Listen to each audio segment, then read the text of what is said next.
in that first fight of the night, as I said, we've got Dennis Buzukja versus Jamall Emmers in what should be an absolute banger of a fight. Don't get distracted by the amount of decision wins that both these guys have. These two guys should stand and trade for as long as it lasts, and it could last all the way to the cards.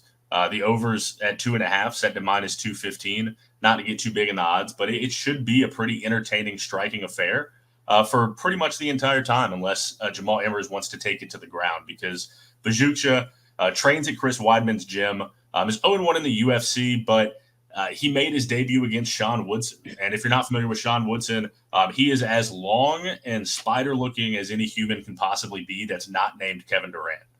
He is a long guy who's got great boxing skills. He's Shout got a out great St. jab. Louis. Shout out St. Louis, man. A St. Louis native.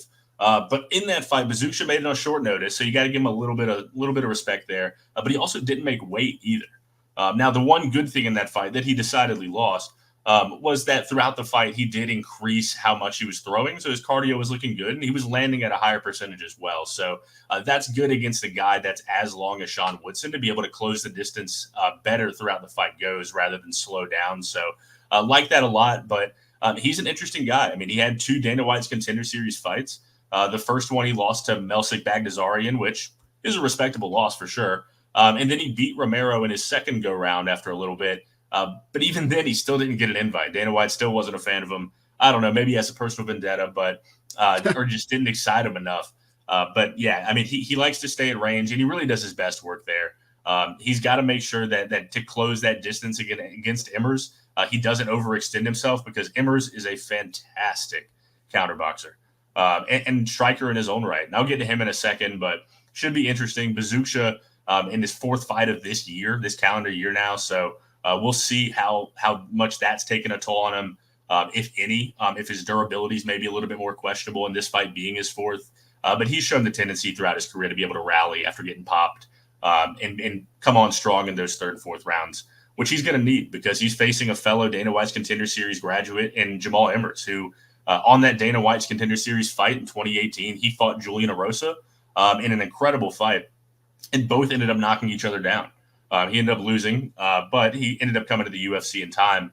And he's not Sean Woodson, who we mentioned earlier by any means, but he is long and he is light on the feet, much like Sean is. He's going to dance around. He's going to keep moving.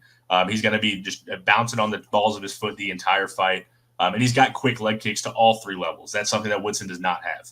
And he's able to blend the two well together, that boxing and the kicking as well, which you don't see all the time with strikers, and is really important. But the last thing that I'll note on, and then Andy, I'll throw it over to you. I know this has been a little bit long, but he's 2-3 in the UFC, but all 3 losses, are as good of losses as you can imagine. He lost to Giga Chikadze in his debut by split decision. In his second fight, he lost to Pat Sabatini on the main card by a heel hook inside of 2 minutes, which happens, not great, but happens. And then his last fight, which he'll be loving to get some revenge on, he fought Jack Jenkins, and another split decision loss that he really should have won. It was just one of those ridiculous ones that everyone was like, how did the judges come across that? So 2-3 in the UFC, but that by no means tells the story of his career. I mean, he is as impressive as a prospect as there is. So Andy, would love to get your take on this. I'm a Jamall Emmers fan, but what about you? Yeah, with the whole Emmers thing, I think that we get 2 to 3 guys like this on these cards now. Maybe 1 to 2 is more the right number, where their UFC record doesn't necessarily represent the type of mixed martial artists that they actually are.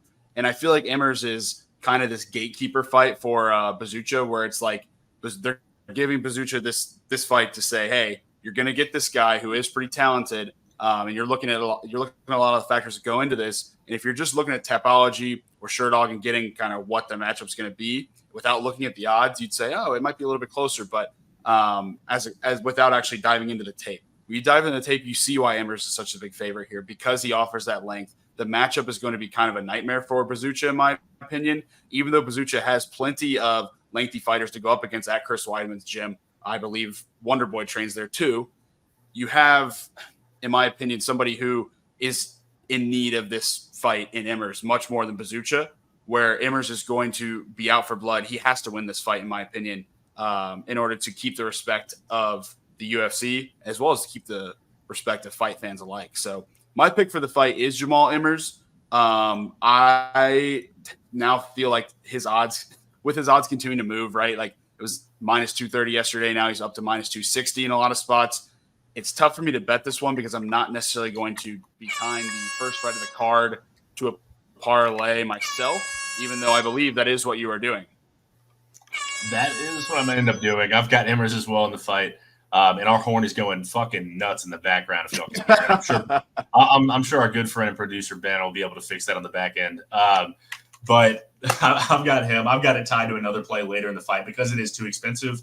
But I'm not going to lay that juice myself straight. I'll parlay with one more fight later in the card. But both of us going with Emmers, and we will see you in the next fight for Joshua Van versus Kevin Borjas.